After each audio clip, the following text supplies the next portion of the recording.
And we're back here on Skyhawk Sports Talk. Head coach Austin Swafford from the UT Martin golf team joins Chris and I as it's a fun time for UT Martin golf coming back from New Orleans, Louisiana. Yeah. Coach, how was the Big Easy? The Big Easy was fine. The golf for the Skyhawks was a challenge. But we had a good time. We learned a lot.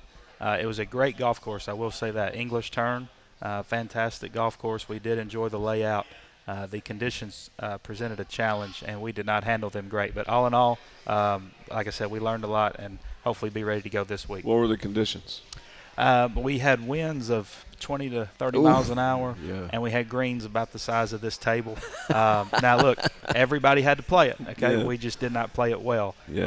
But we'll learn. We'll be back. But we did have some wind to deal with. That's, in other sports, in basketball, like the court is the same everywhere you go. The goal in golf is different, and really the size of the greens varies. Oh my gosh! From one course to the next. Yes. Is there a standard, and then sometimes they're even bigger than the standard, and they're two-tiered sometimes and three-tiered? I don't know that there is a standard. I really depends on the designer, the architect of the golf course. Yeah. I mean, they're different every week. There's not a standard size.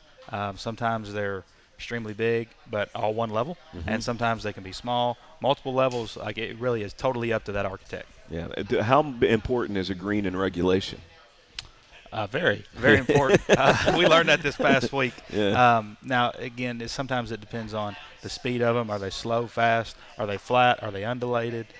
Basically, is it easy to get the ball up and down? If we miss it, is it easy or is it going to be difficult? So, obviously, that brings in the level of importance. But one of our goals this week that we've talked about is how many greens in regulation can we hit out of 18? Quantity over quality. Even if we hit it to 25 feet every time, if we're on the green, we're going to be just fine. If we're having to get up and down over half the time, then eventually it's going to catch up to us. I know it varies from player to player, but what's a goal at this level of 18 greens and 12. 12? 12, Okay. Two-thirds. If we could hit 11 or 12 greens, that's pretty good. And I'll take my chances with 6 of them having to get up and down. And a lot of times, hopefully, those are maybe just off by 2 or 3 yards. Maybe we can still putt it, or it's pretty simple. Hopefully we're not missing the green by 15 yards, let's say. But 11 or 12 greens would be a great round. Okay, I'm going to back off, Dave. So I'm just trying to make my game better. But exactly. that is also part of the reason we get Coach Swafford on. Obviously, talk about the athletes, how the team's doing too, but we're all just trying to grow the golf game. Everybody, right? Everybody wants to save that one stroke somewhere. Exactly. That's Everyone right. wants to, break 100, break 80, break 90, whatever it is. I want to go back, though, what Chris was saying about greens. You sometimes have those 3 levels, 2 levels. For you, what's sometimes the hardest type of green? You have the hourglass sometimes. What are some hard greens to attack? I think it really just depends on the speed. The size is not a huge deal. Obviously, the bigger, they're easier to hit, but that's just normal, right? I think it's the speed. We're going to play a variation of fast versus slow. If it rains, it's going to be wet, slow them down. The faster they are, typically, now my guys like to putt on fast greens. It makes the long putts easier. They don't feel like they have to hit it so hard to get it to the hole. They can just get it started on line. But it makes everything else around it a little more difficult. When you're hitting chip shots or bunker shots around the green and it's fast and you're trying to get it close to the hole, it might roll out an extra 2 or 3 feet.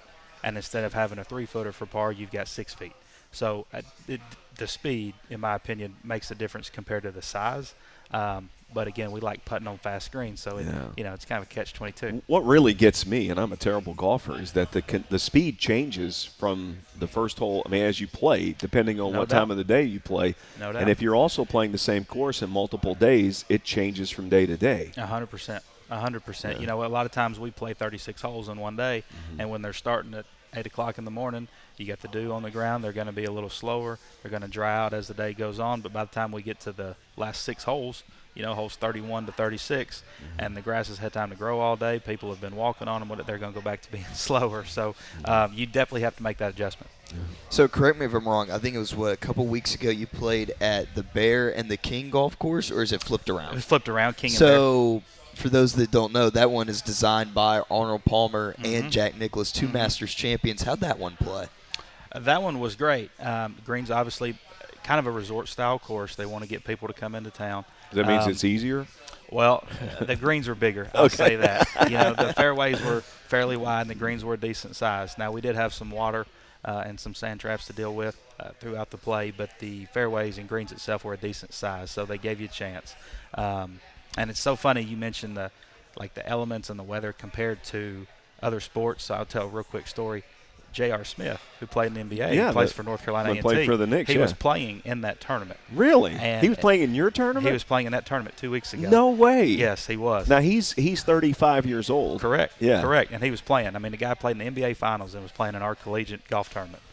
But he had a Instagram story. You know how good social media is. Yeah. And it rained during the practice round. Yeah. And he was not happy about it. He said, I'm used to climate-controlled, air-conditioned gyms, and here I am out here playing in the rain. Yeah. On this, I mean, it was, it was funny that I've got happened. to ask you that. I mean, I followed J.R. Smith his whole career from the Nuggets to the Knicks. Sure. He's a very emotional player, like one of the most emotional got more technicals one season than any player in the NBA. I didn't know that. Yeah. Has gotten thrown out of games. Was in part of brawls that are now viral. Sure. What's he like on the golf course?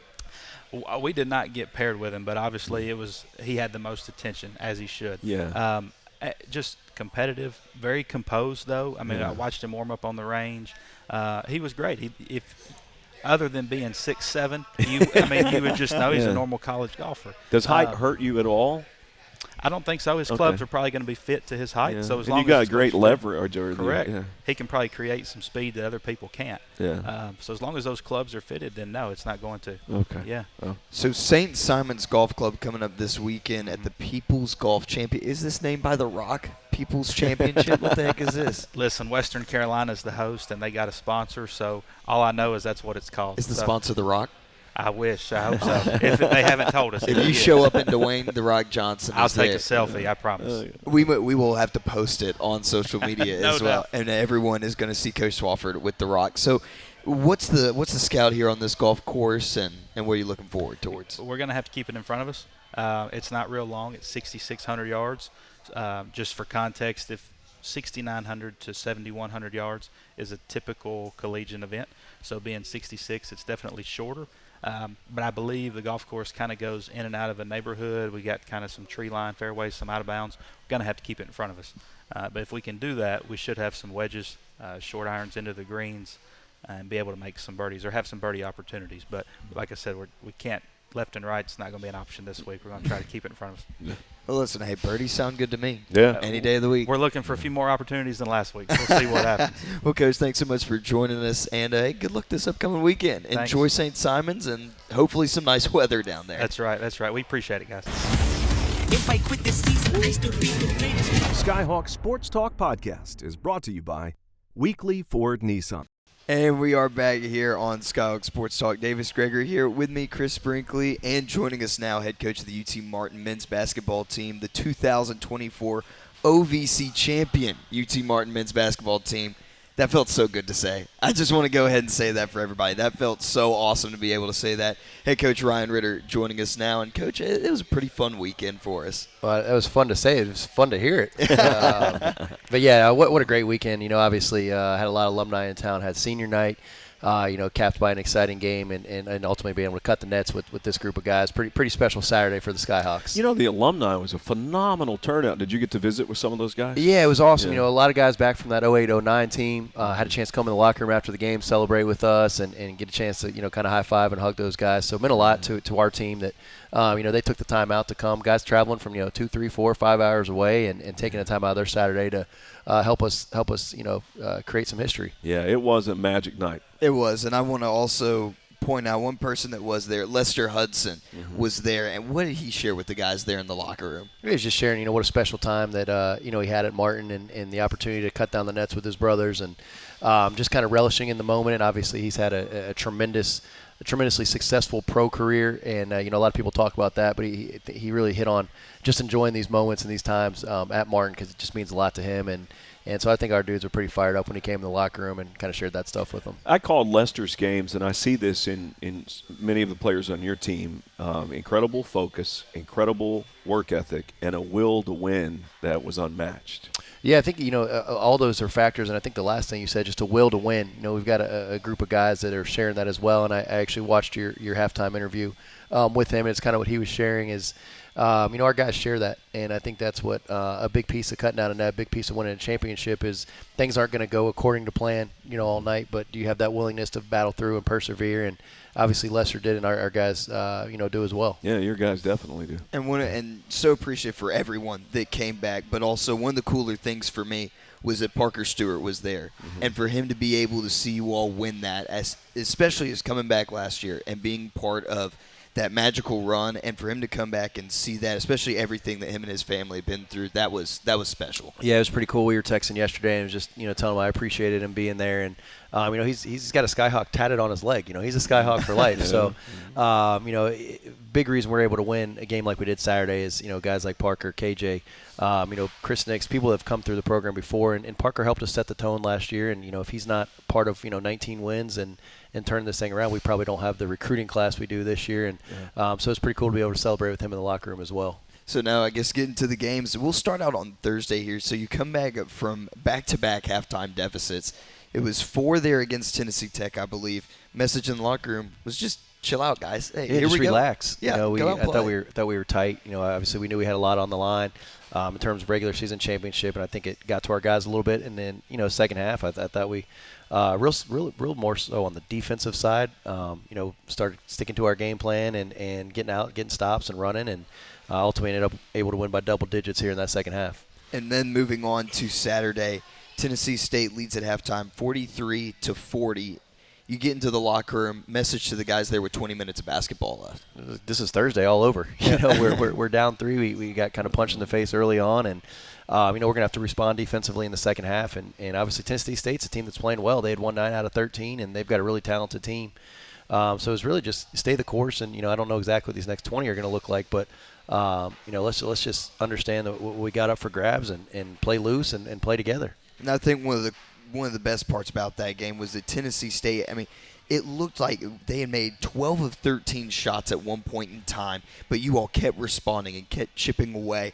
The lead was 12, and then it'd be 11, and then it'd get down to 8, and then they get it back to 11. But you kept getting after them, kept driving to the basket, getting some free throws, and it was just this no-quit mentality, and it was the game that I think, and Chris would probably agree with this, that we said, okay, this is a championship basketball team because with 9 minutes left, down by 11, and you come back and you go on a 23-5 run to tie the game up, that is something that only champions are able to do. Yeah, and you said it. They'd made 12 out of 13 at one point. We just couldn't stop the basketball from going inside, whether it was for the big guy, whether they were driving it. We just tried to make some adjustments down the stretch, and David Kamwanga comes in and plays huge minutes, played 11 straight minutes for us. But yeah, like our group, you said that's what champions do. They just find ways to win, and didn't know Tennessee State was going to go 12 of 13 at one point. Didn't know we were going to be down 11 with 9 minutes to go. But our guys just continue to chip, and Cruz and Jordan are as good a closers as there is in college basketball. So felt like when we made that run and down 2 with 4 or 5 to go, just felt like, hey, this is our game right now. I also felt like, and I don't have the box score. What were free throw numbers? Do you remember? I think we were like 32 of 34 or something really 30 of 32, something like that. So as athletic as your team is, as the emphasis is on defense, as much as you can score the ball, to be able to go to the free throw line on that night with that kind of efficiency and almost perfection is phenomenal. It just tells me the little bitty things matter. Yeah, and it was a lot of different guys. Issa Muhammad was 6 of 6. Obviously, Jordan and Jacob were lights out, but 32 out of 34, especially with a pressure situation with something on the line. Our dudes were dialed in, they were locked in, ready to win a championship. Yeah. I want to go to Jordan's 3, I think with maybe about 3 minutes left. Fadeaway jumper for Jacob that falls to the right side as the shot clock's winding down. They touch it. Kobe Jeffries. My high school football coach would always talk about, you want to be in the trenches with a guy that you can trust. Kobe Jeffries, I don't want anyone else next to me besides Kobe Jeffries because he is one tough son of a gun. He is going to be right there with you. He chases after that basketball, throws it back into Jacob, who swings it to Jordan, and I went back and I watched it, and I look over at the bench, and you and all the coaches were like, no, don't shoot it, don't shoot it. And then he pulls up, and he makes it. What's going through your mind during that play? Well, you said it. Kobe Jeffries, man, pound for pound, one of the toughest dudes I've ever been around. Elite winner, has had a heck of a year, wasn't playing a lot early on, and really when we started going to him for a lot of minutes, it's kind of when this thing turned. And there's no doubt every big play has his name written all over it. Not necessarily it's a bucket. It could be a screen. It could be an offensive rebound. But every big play has Kobe Jeffries' thumbprint on it. And quite honestly, this season has his thumbprint on it. And that's why, when he got that rebound, everyone's going nuts for Jordan. But we all knew, man, it's Kobe Jeffries just making big play after big play.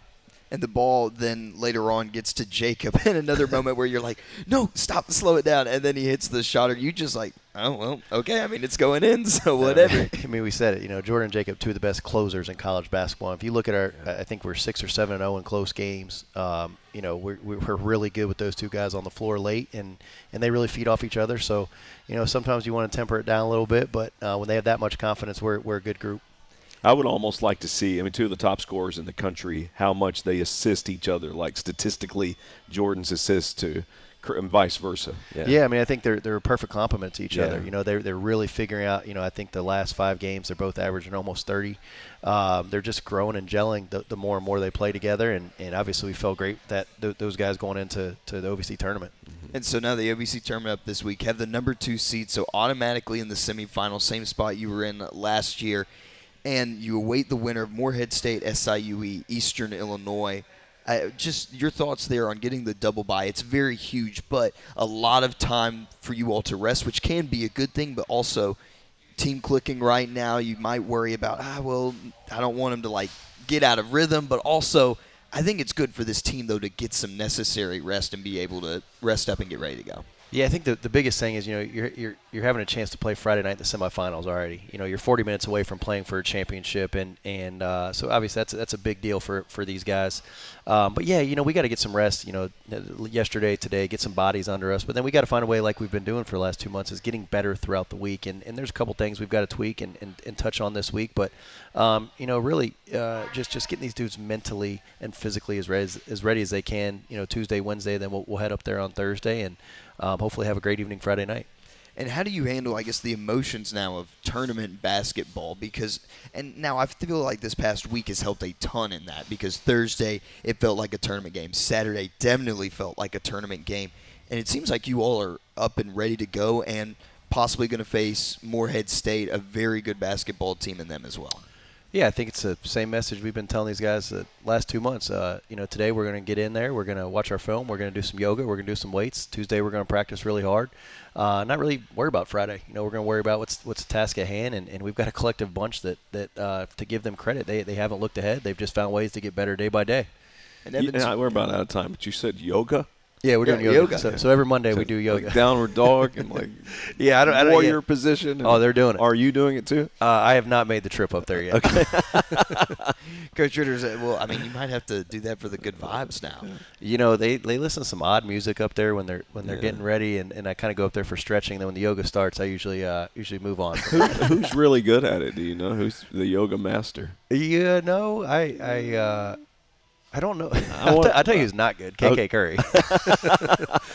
But other than that, yeah. Everybody's pretty good. So KK's not the yoga guy. Well, hopefully yoga's tough, man. Yoga's some really tough stuff. Oh, yeah. It's you got to have strength and flexibility and patience and all kinds of stuff. It is sometimes a difficult thing to do. I tell you what. Well, Coach, thanks so much for joining us, and we'll see you in Evansville. Sounds good. Thanks. If I quit this season, I still be the greatest. Skyhawk Sports Talk Podcast is brought to you by Weekly Ford Nissan. And we're back here on Skyhawk Sports Talk. Davis Gregory here with me, Chris Brinkley, and joining us, head coach of the stunt team, Amber Minton, UT Martin, beginning their inaugural season in the brand new sport. Chris, we've got a bunch of questions here. Yeah, I just want to know about the sport. Exactly. Yeah. So, Coach, just go ahead and talk about the journey, I guess, to get this thing started up as a sport. Okay. Starting out, I just kind of want to explain what it is, because I think a lot of people don't know. Stunt is derived from cheerleading, so it's not cheerleaders. There's a lot of schools that have stunt teams only. Mm-hmm. Here at UTM, we do both. Our cheerleaders do stunt. But it is a 4-quarter game. The first quarter, you have 4 rounds of stunts, and you compete head-to-head on the mat. So you're doing the same routine side by side, and you get to call your round. There's 8 different levels you can be doing. And it's very strategic, too, because then you got to decide what level you think you can beat them at. Wow. So you're doing the exact same routine that they're doing? Yes. Being judged by judges? Uh-huh. Yeah, they're scoring officials. And the judges are watching both teams simultaneously? They are. Wow. So Okay. there's 3 officials that sit and watch the game, and then there's a referee on the floor as well. How do you know what the performance, or I don't know what my terminology is, but you're doing the same thing as they are. How do you know what that is, and how early do you get it before you have to do it? That's the hard part. We Okay. don't get the routines usually until October, Okay. around that time. So then we can start preparing and figuring out what skills and who's going to do what. Because you don't choose the routine. No. Yeah. No. But you So- get to choose the pieces that can compete in the routine. So, No. Oh. So they give us the entire routine and the skills that are going to go into the routine, the count sheets that are going to go into the routine. And then we have to work through those. So we don't always have every single level. That would be the goal. The more established teams do. yeah. And it starts from 1 through 8. And at 1, it's the lower level, and there's more groups that have to compete on the mat. And then as it goes up, once it gets into 4 and 5, then there's less groups. So it starts with 3 groups, then 2 groups, and then the higher levels, 7 and 8, you only need 1 group. That's fascinating. Interesting. So when Yeah. did this just stunt as a whole, not just at UT Martin, but when did this become an official NCAA thing that has been going on?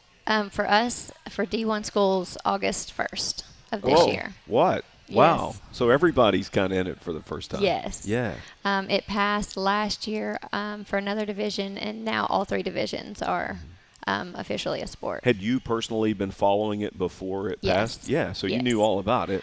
It's not been in our area, so we're the first team in Tennessee and in the South area to start a stunt team.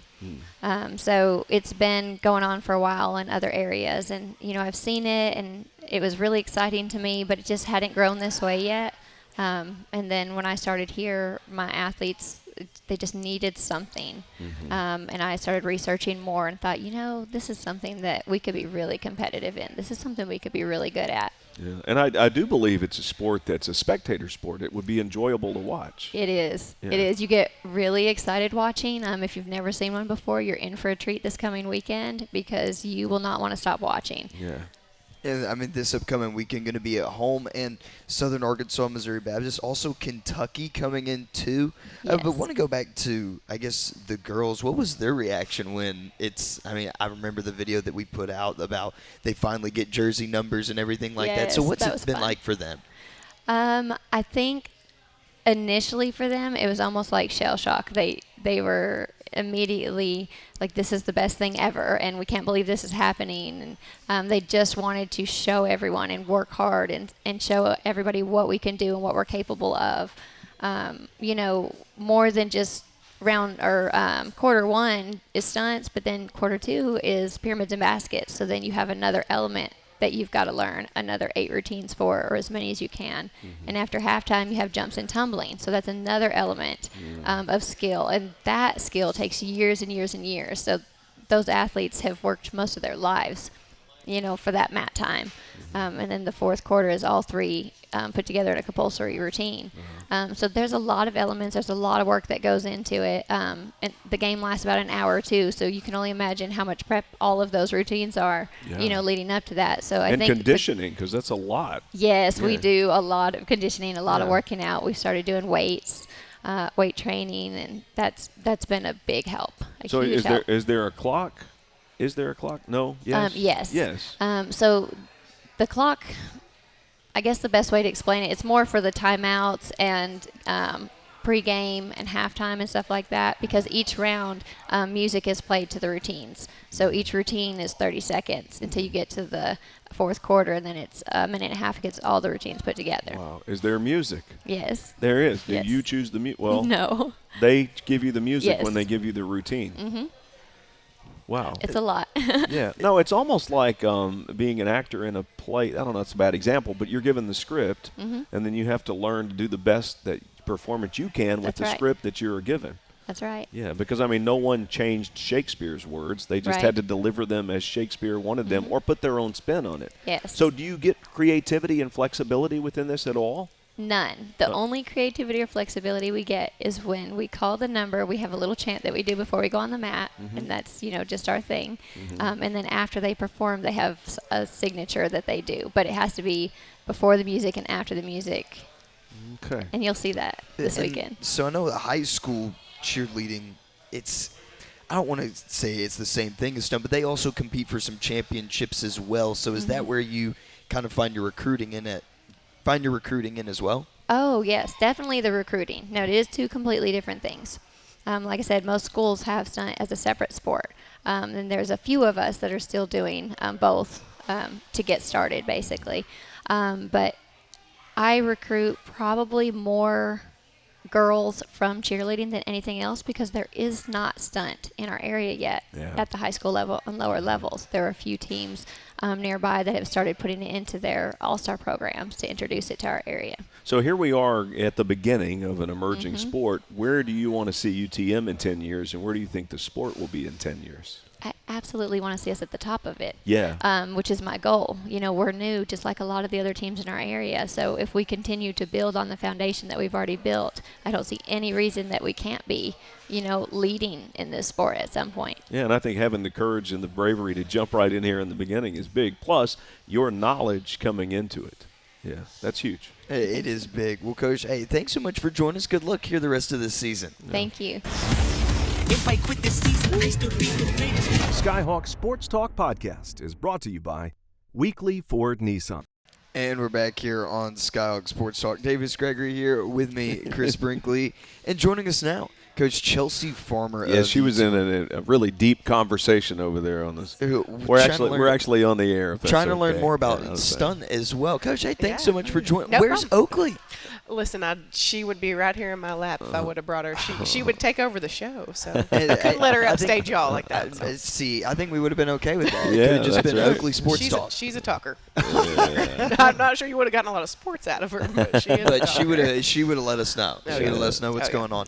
So talk about this season here. Going back to this past week, pretty successful. 3-1. Got a win against Memphis and then 2 against Jackson State. Yeah, we had a good weekend. We're definitely a team that's progressing every weekend, and that's really what I told them is let's just go into this season, this preseason especially, and focus on making progress and focus on the process. And this weekend I said, that's what you guys did.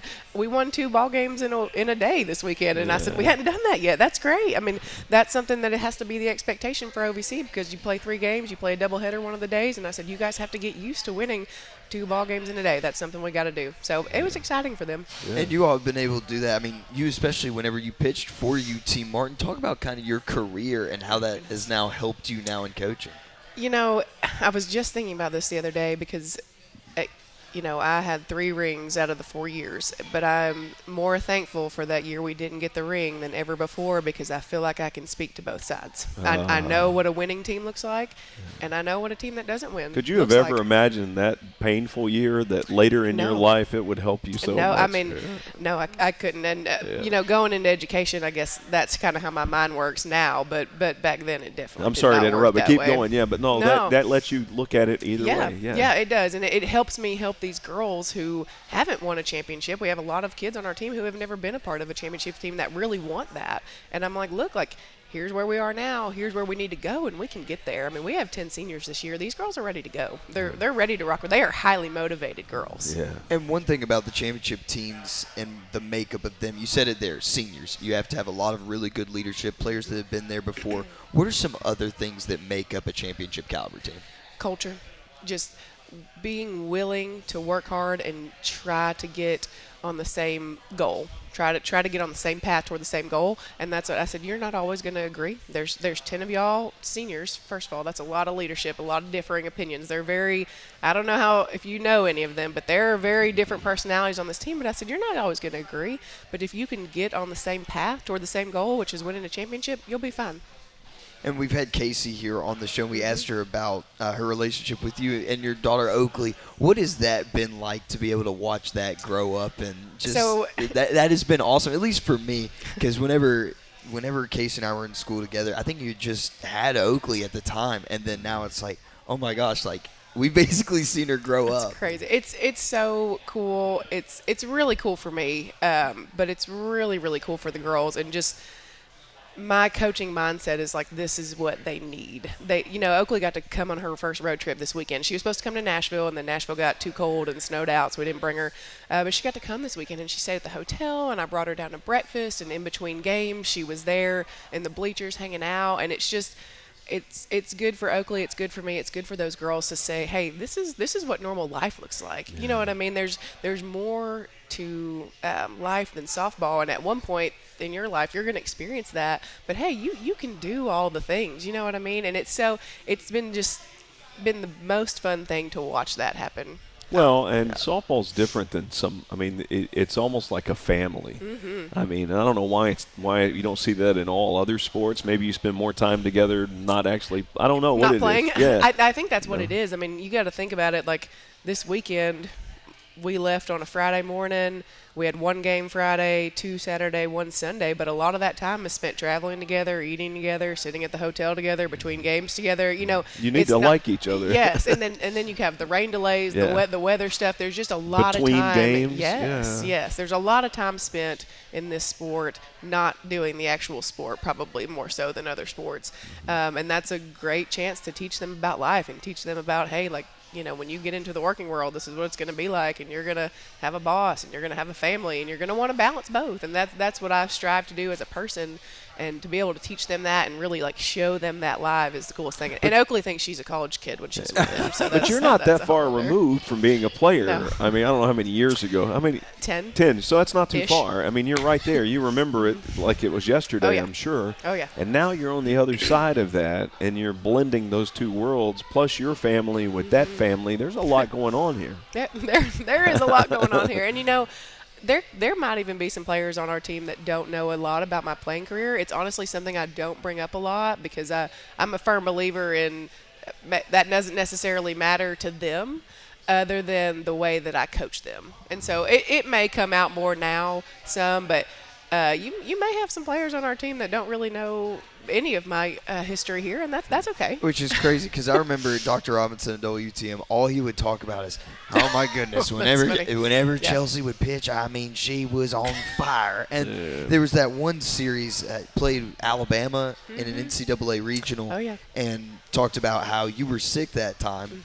Am I right on some of Yeah. the story? Yeah. And then, I mean, the press conference, you were just like, listen, I just didn't have it. Yeah. And that was the end of the story. But to own up to that, I mean, and just sit there and face the crowd too. That's a huge thing though for these girls to know is like, hey, you know, sometimes, like you said, that one championship ring that you don't have, sometimes that bad time can lead to some Yeah. other good times. Well, later. usually you Yeah. learn more from You do, from the failure than failures. you do from success. Oh, It's what you 100%. it's what you do with it, which is amazing that you're doing what you're doing with it now. And it wasn't a major failure. I mean, it was just a No. point in your life when you were disappointed that something didn't turn out the way you wanted it to. Yep, and that was my junior year, so I was older that year, and I was playing more that year, and so when I look back, I can easily see the holes that our team had, the weaknesses that I had where I didn't contribute in ways that I should have, and that's allowed me to be able to see things in these players, and I can come to them and say, hey, look, this is a gap we're missing. You can fill that. You have the need to fill that. Here's how you do it. And I feel very confident in giving them that explanation of, like, you know, if you will do this, like, you're going to get the team on board, because at the end of the day, it's not really about me or the other coaches and what we do, but if you can get that team together and if they're trusting each other, we can do a lot of things. I also think it's cool that you're going to go to these OVC facilities where you played, and you're looking at it now as a coach, but you know them better. You know the fields yeah. better than the players do. Oh, yeah. The fields, the towns, the restaurants. Yeah. I mean, that's Oh, a yeah. nice advantage.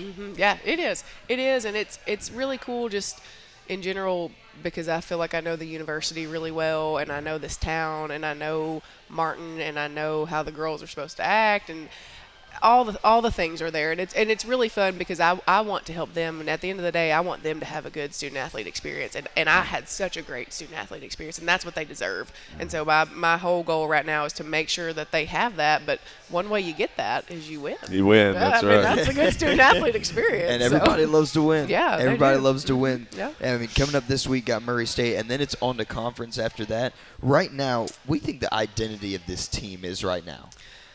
That's a great question. I think our identity is really about the process, but we also do have, like I said, we've got 10 seniors who are very highly motivated, and their identity is we are out for that OVC championship. They want to win it.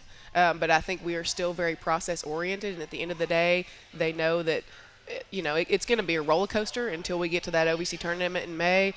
you make the tournament, you get to the tournament, and you really want to peak in May at that tournament. That's really what this sport is all about, because you can win all the games, but if you don't perform at the tournament, you don't get to go to that regional. And that's what, again, the ultimate student athlete experience is experiencing that NCAA regional. I mean, it's awesome, and I want that so badly for these kids, but I want them the chance to experience what it feels like to win. And I think that if they stay process-oriented like they have been, we can get there. Yeah. It's going to be a fantastic season. Well, Coach, thanks so much for joining us. No we'll problem. take a break. When we come back, head coach Kevin McMillan will be on with us from women's basketball. Keep it right here on Skyhawk Sports Talk. If I quit this season, I still be the greatest. Skyhawk Sports Talk Podcast is brought to you by Weekly Ford Nissan. And we're back here on Skyhawk Sports Talk. Davis Gregory here, again, alongside Chris Brinkley. Now joining us, head coach Kevin McMillan of the UT Martin women's basketball team, now off to the OVC tournament with the number 3 overall seed. And got a monster win against Tennessee Tech on Thursday. Tennessee State, that was a hard-fought battle. And, Coach, I have to give so much credit, though, to these girls on Saturday with, again, not a whole lot of numbers. They went out there, they played the 40 minutes, and they fought their butts off. Yeah, Chris asked me in the post game, or somebody asked me how unusual that was that 5 people played 40 minutes, and I don't know that you've never subbed in a game, and that's a lot of asked of the kids, and especially when you start factoring that they're freshmen and sophomores. And I think that we were kind of, as a coach, I was kind of rolling the dice with knowing our limited numbers. We don't need to play 3 games in 3 days. So I was kind of going, let's just go all out and see if we can't win this ball game. Probably should have played Tori a few minutes there to give somebody a rest. But that was hard. That was awful hard. And it was a tough game on top of that. It's different if it had been a slow, methodical, execution game. No, that was a physical, athletic, tough game. So they did a great job, but we just didn't win. Yep. But it came down to the last possession of the game. Yeah, it was. We actually made a great defensive play and blocked a shot, and then but because we blocked it, their girl that was standing under the rim where the ball's not going to rebound, like we were going to get the rebound. Unless it's an air ball or a block shot that landed, and she was standing under the rim and she got it and shot it. Now, Maddie sent me a picture of the shot clock at 0. Oh. Before the girl let go of it. Really? So that's kind of a dun-dun-dun. Yeah. No. All right, Perry Mason. I didn't even notice that. If you think about that, wow. If you really run with that, that could change the seed from 3 to 2, and you play that one call. Yeah. And as we know, seasons, games don't come down to one call. They do. They can. But then we had a chance and just misexecuted the last 6 seconds and weren't able to finish it off. And asking about Nora, how is she doing right now? Well, we got good news, I guess, with an asterisk. Anytime anybody gets hurt, there's no great news at all. But she had an MRI and she did not tear ACL, which was what everybody was worried about in our world. She did have a fracture, a tibial something fracture, which has caused her LCL, which is on the side of her knee, to stretch or sprain, like you think of a sprained ankle. But basically, it's a 2-month recovery, whether they do surgery or not. The bone can heal on its own. The doctor is a little concerned with her being a high-level athlete that you might want to put a pin in it to ensure that it heals. But she's not going to miss next season, which we were all worried about. So she'll be back, but she'll be out a couple of months and unfortunately won't help us in the tournament this year. But we got better news than could have been. Yeah. And getting into that tournament, still able to get this 3 seed after everything that's gone on this season. I mean, how incredible is that, just with all the injuries, to still be able to get, a single bye there in this tournament? Well, you're the men were tied for first, which is unbelievable. We tied for second. They get the 2 seed. We got the 3 seed. To think that we were even in that discussion, given the list of things that the girls had to deal with, is just I don't. I don't want to say it anymore, but the last 2 or 3 years we've had to deal with this, and it seems like every year the kids do a great job of being resilient, doing what they need to do.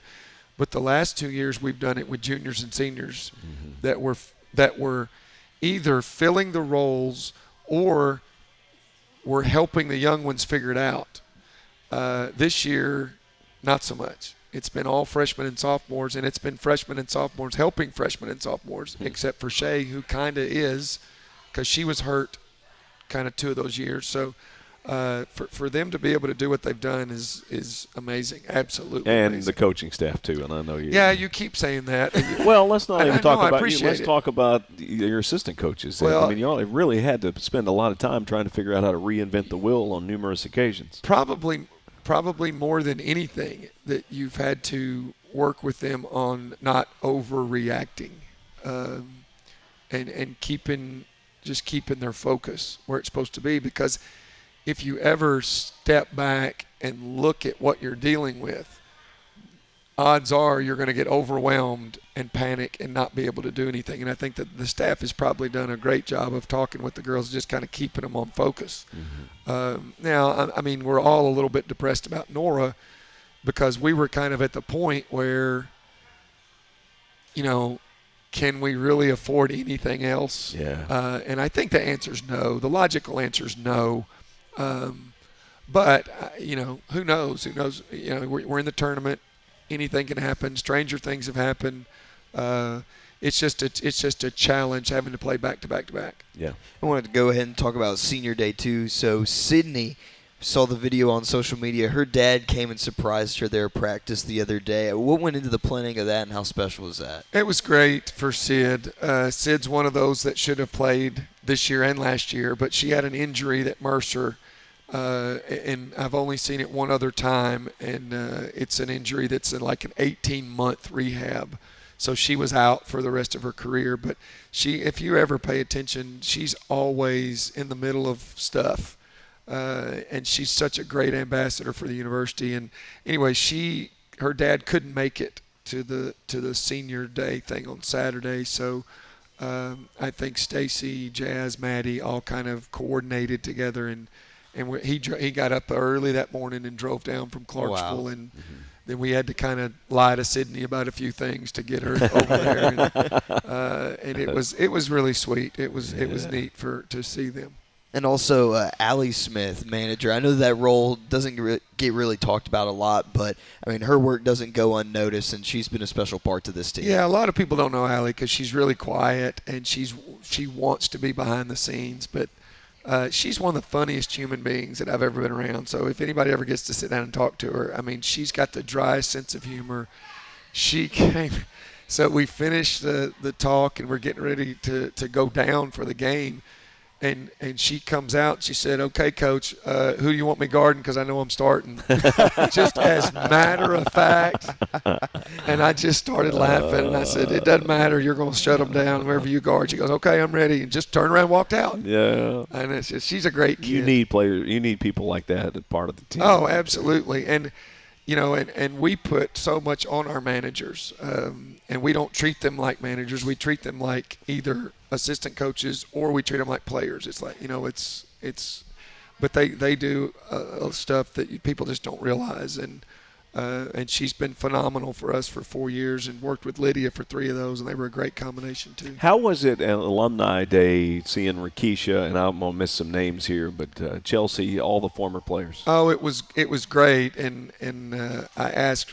Rakisha was in the locker room after the game, and I asked her to come in and just, I wasn't going to put her on the spot or anything, but she talked for like 20 seconds. She's not a talker, no, Davis. And when she finished, she looked at me and she said, "You didn't think I'd do that, did you?" No, I didn't. And I told the girls that the reason that I got into this and the reason that I do it is not for what happens this season or this game or this whatever. It's for what's 10 years down the road. And Keish was here 10 years ago. Wow, it's crazy that's right. to think about. That's but, right. Yeah. 10 years is how long that 10 years ago she was here, but so it's just neat that she would take time out of her day and that she would come see everybody. And then Jasmine arranged something at my house, and they all came out there. So it was really that's great. It was a neat day for the. What do y'all share old stories or just laugh and have fun? You live in the past or Okay, present? well, you want me to tell you the truth? Yeah, yes, okay. yeah. All right. Well, the truth is, Jazz told me, this is what Jasmine said. Coach, these people are all coming back. You're buying. Mm-hmm. We're going downstairs, and you can't come downstairs. Is that how it unfolded? That is exactly how it unfolded. I went upstairs, and I stayed upstairs, and I went down and got a little food, and I came back upstairs, and they stayed at my house from about 4:30 or 5 o'clock till about 9:30, something like that. They had a great time. They all thanked me when they left. They all shared their Coach McMillan stories. You had to be down there for a little bit, no? Not just to get food, and Yeah. I mean, they came in, and I talked with them both at the beginning and at the end, but they sat down there and just caught up with each other, and it was great. It was phenomenal. So Evansville coming up this week. Yep. Mailbag question for you. All right. What is your favorite place to eat at in Evansville whenever you all go up there? I don't have any because we don't get to do what the fans get to do. The one that I hear about, and we have eaten there before, and they just went out of their way to make it special for us, but I'm not in that mode. But the Cross-Eyed Cricket was the one that they have just gone out of their way for us every year that we've been up there to eat, and it's good food. There's a lot of really good places downtown to eat. I don't really think our fans understand. I think they think Evansville is like 6 hours away. It's only, 3 hours? It's barely. It's barely 3 hours. And that downtown, is really, really neat. Mm-hmm. A lot of places to eat, a lot of stuff to do downtown. And I wish I was a fan. And then I could just watch and have go fun. to breakfast. Yeah. Go down to the river a little bit, then go eat lunch, and go to the game, then go to dinner, then go back, But always a great experience. One of my favorite weeks of the year. Coach, thanks so much for joining us. Appreciate your time. We'll see you in Evansville. Chris, any final comments? Well, let's go, Evansville. It's going to be a fun time. Going to be another fun week in Skyhawk Athletics as well for Chris Brinkley and myself, Davis Gregory, all of our coaches who have joined us. We sign off here from the Zaxby's in Martin, Tennessee. One final episode up next week. Make sure to tune in with us. And we sign off here from Zaxby's. God bless. If I quit this season, I still be the greatest. Skyhawk Sports Talk Podcast is brought to you by Weekly Ford Nissan.